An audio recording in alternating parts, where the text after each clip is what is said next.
بسم اللہ الرحمن الرحیم۔ السلام علیکم دوستو، حضرت امام حسین رضی اللہ تعالی عنہ کو دھوکے سے کوفہ بلا کر بے دردی کے ساتھ شہید کر دیا گیا،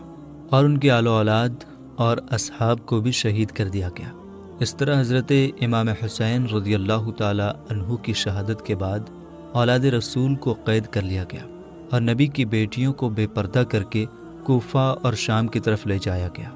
میرے دوستو، یزیدی فوج کے بدبختوں نے اہل بیت کی تمام پاک دامن خواتین کے سروں سے دوپٹوں کو اتار دیا اور ان کے پاؤں میں بیڑیاں ڈال کر ان کو قید کر کے لے جایا گیا۔ امام حسین کی شہادت کے بعد بیویوں کو قید کر کے آگے آگے یزید کی فوج خوشیاں مناتی اور ناچتی جا رہی تھی، اور ان کے پیچھے اہل بیت اطہار کی پاک دامن خواتین قید ہو کر آ رہی تھیں، اور فوج یزید نے تمام شہیدوں کے کٹے ہوئے سروں کو اپنے نیزے پر اٹھایا ہوا تھا، اور وہاں میدان کربلا میں حضرت امام حسین رضی اللہ تعالی عنہ اور ان کے اصحاب کے جسم مبارک بغیر سر کے پڑے ہوئے تھے۔ میدان کربلا میں ہر طرف لاشیں ہی لاشیں پڑی تھیں۔ میرے دوستو، روایات میں آتا ہے کہ 3 دن تک میدان کربلا میں حضرت امام حسین رضی اللہ تعالی عنہ اور آپ کے آل اولاد کی لاشیں بغیر کفن و دفن کے پڑی رہیں۔ چنانچہ 13 محرم 61 ہجری کو جب آس پاس کے لوگوں کو یہ معلوم ہوا کہ یزیدی فوج کا پہرا کم ہو چکا ہے، تو آس پاس کے لوگ نہر فرات سے پانی بھرنے کے لیے آئے۔ بنی اسد کی کچھ عورتیں جب نہر فرات سے پانی بھرنے کے لیے آئیں تو انہوں نے یہ منظر دیکھا کہ میدان کربلا میں ہر طرف لاشیں ہی لاشیں بکھری پڑی ہیں۔ کسی کا بازو کہیں پڑا ہے تو کسی کا جسم کہیں پڑا ہے تو کسی کے پاؤں کہیں پڑے ہیں۔ ان عورتوں نے لرزا دینے والا جب یہ منظر دیکھا تو وہ بھاگتی ہوئی اپنے مردوں کے پاس گئیں اور اپنے مردوں سے کہنے لگی کہ اس کربلا کے میدان میں حضرت محمد مصطفیٰ صلی اللہ تعالی علیہ وسلم کا خاندان تھا، شاید یزید نے ان کو شہید کر دیا ہے۔ ان شہیدوں کی لاشیں بکھری پڑی ہیں اور ان کے خیمے جلے پڑے ہیں۔ وہ عورتیں اپنے مردوں سے کہنے لگیں کہ آؤ ہم چل کر آل رسول صلی اللہ تعالی علیہ وسلم کے شہیدوں کو دفن کرتے ہیں۔ ان عورتوں کی یہ بات سن کر ان کے مرد ان عورتوں سے یہ کہنے لگے کہ تم پاگل ہو گئی ہو، آل رسول کو یزید نے قتل کیا ہے، اگر ہم ان کو دفن کریں گے تو یزید کہیں ہمارا دشمن نہ بن جائے اور کہیں ہمیں بھی قتل نہ کر دے۔ تم اس بات کو چھوڑ دو، کوئی نہ کوئی آئے گا تو ان کو دفن کر دے گا۔ اپنے مردوں کی یہ بات سن کر وہ عورتیں اپنے مردوں سے کہنے لگی کہ تعجب ہے تمہارے ایمان پر، تم لوگ رسول اللہ صلی اللہ تعالی علیہ وسلم کا کلمہ پڑھتے ہو اور ان کی آل اولاد سے یہ محبت رکھتے ہو۔ یاد کرو کہ حضور پاک صلی اللہ تعالی علیہ وسلم نے کیا فرمایا تھا کہ میں تم لوگوں سے کچھ نہیں مانگتا سوائے اس کے کہ تم میری آل اولاد سے محبت کرو، یعنی اہل بیت سے محبت کرو۔ اس طرح یہ عورتیں اپنے مردوں سے کہنے لگی کہ اگر تم لوگ نہیں جاتے تو مت جاؤ، ہم جائیں گے۔ میرے دوستو، بات جب یہاں تک آ پہنچی تو ان مردوں میں سے کچھ مردوں کی غیرت جاگ اٹھی اور وہ اپنی عورتوں کے ساتھ میدان کربلا میں پہنچے۔ بس جب یہ لوگ میدان کربلا میں پہنچے تو اس منظر کو دیکھ کر خون کے آنسو رونے لگے اور سوچنے لگے کہ ان کو کیسے دفن کریں۔ انہوں نے دیکھا کہ میدان کربلا میں جتنے بھی شہید موجود ہیں، کسی کے بدن پر سر نہیں ہے تو کسی کا بازو نہیں ہے تو کسی کے جسم کے ٹکڑے ٹکڑے ہوئے پڑے ہیں۔ یہ منظر دیکھ کر وہ حیران و پریشان ہو گئے اور سوچنے لگے کہ ان کو کیسے دفن کیا جائے۔ پھر اس کے بعد انہوں نے یہ سوچا کہ ایک بہت بڑی قبر بنائی جائے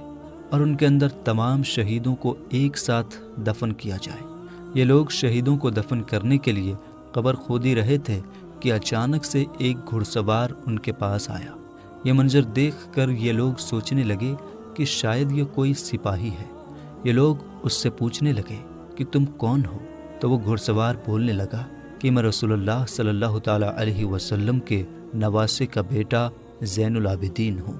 یاد رہے دوستو کہ یہ وہی زین العابدین ہے کہ جو حضرت امام حسین کے وہ اکلوتے بیٹے تھے جو کربلا کی اس جنگ میں شہید نہیں ہوئے تھے۔ وجہ یہ تھی کہ یہ اس وقت کافی بیمار حالت میں تھے، جس کی وجہ سے کسی بھی طرح سے اس جنگ میں شامل نہیں ہوئے تھے۔ حالانکہ جب یہ جنگ ختم ہو گئی تھی تو خاندان کی باقی عورتوں کے ساتھ بیماری کی حالت میں لیٹے ہوئے حضرت امام زین العابدین کو بھی قیدی بنا کر کوفہ اور شام کی طرف لے جایا گیا تھا۔ یہی وجہ ہے کہ بہت سارے اتہاس لکھنے والے اس بات سے سہمت نہیں ہوتے ہیں کہ بعد میں کربلا میں پڑے ہوئے جسموں کو دفنانے کے لیے حضرت امام زین العابدین بھی کربلا کے میدان میں پہنچے تھے، کیونکہ جب ان کو قیدی بنا کر لے جایا گیا تھا تو اتنی جلدی ان کا وہاں سے واپس آنا کیسے ممکن تھا۔ بہرحال دوستو، جب انہوں نے بتایا کہ میں رسول اللہ صلی اللہ تعالیٰ علیہ وسلم کے نواسے کا بیٹا زین العابدین ہوں، تو یہ منظر دیکھ کر تمام لوگ زار و قطار رونے لگے۔ اس کے بعد حضرت امام زین العابدین نے زمین پر ایک کپڑا بچھایا اور حضرت امام حسین رضی اللہ تعالیٰ عنہ کے اعضاء مبارک کو اکٹھا کرنا شروع کر دیا۔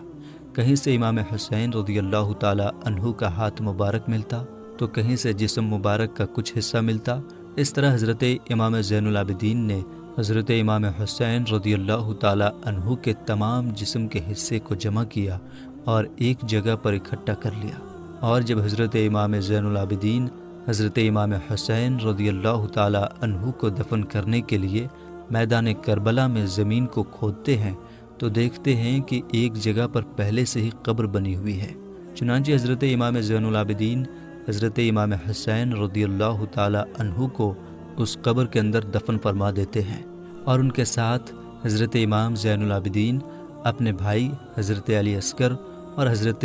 علی اکبر کو بھی دفن کر دیتے ہیں، اور میدان کربلا میں ایک قبر بنا دیتے ہیں، اور وہاں دوسری طرف جو ان لوگوں نے ایک بہت بڑی قبر کھودی تھی، وہاں اس قبر میں کربلا میں موجود تمام شہیدوں کو اس قبر کے اندر دفن کر دیا جاتا ہے۔ میرے دوستو، میدان کربلا میں موجود اس جگہ کو آج بھی گنج شہیدہ کہا جاتا ہے، جہاں تمام شہدائے کربلا کے جسم مبارک ایک ساتھ دفن کیے گئے ہیں۔ اس طرح جب تمام شہدائے کربلا کو دفن کر دیا گیا تو کسی نے کہا کہ ایک شہید کو دفن کرنا ابھی باقی ہے، کوئی بوڑھے صحابی ہیں، ان کو ابھی تک تدفین نہیں کیا گیا۔ اس وقت حضرت امام سجاد رضی اللہ تعالیٰ عنہ رو رو کر فرمانے لگے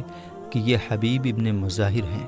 آپ رضی اللہ تعالیٰ عنہ فرمانے لگے کہ اللہ تعالیٰ یہ چاہتا ہے کہ ان کو ایسی جگہ دفن کیا جائے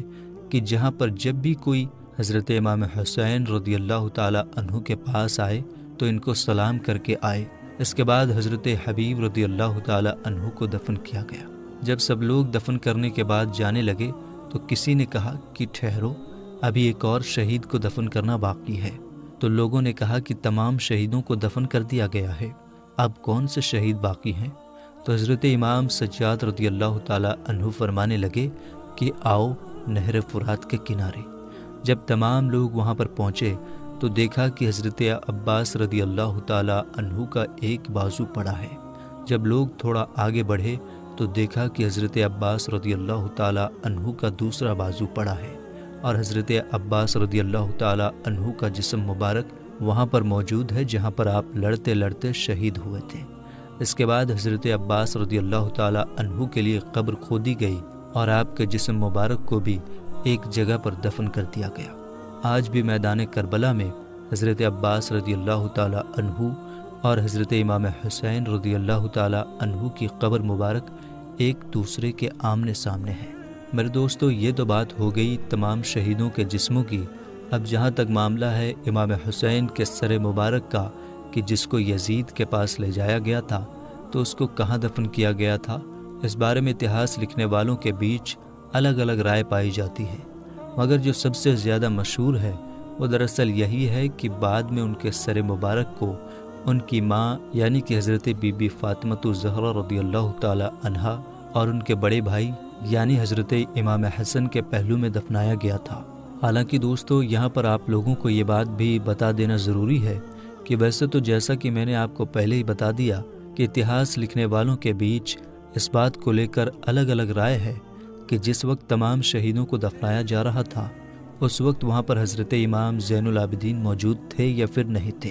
مگر ہاں اس بات پر سبھی لوگ سہمت ہیں کہ کربلا میں جتنے بھی لوگ شہید ہوئے تھے ان کو بعد میں پاسی کے گاؤں میں آباد ایک قبیلے کے لوگوں نے ہی دفنایا تھا، جس قبیلے کو بنی اسد کے نام سے جانا جاتا ہے۔ دوستو، جو لوگ حضرت امام حسین رضی اللہ تعالی عنہ کے مقابلے میں کربلا گئے تھے اور ان کے قتل میں شامل ہوئے، ان میں تو کئی ہزار کوفی تو مختار سقفی کے ہاتھوں مارے گئے اور دوسرے لوگ طرح طرح کے عذاب میں مبتلا ہوئے۔ علماء اکرام فرماتے ہیں کہ ان میں سے کوئی نہیں بچا کہ جو آخرت کے عذاب سے پہلے اس دنیا میں سزا نہ پائی ہو۔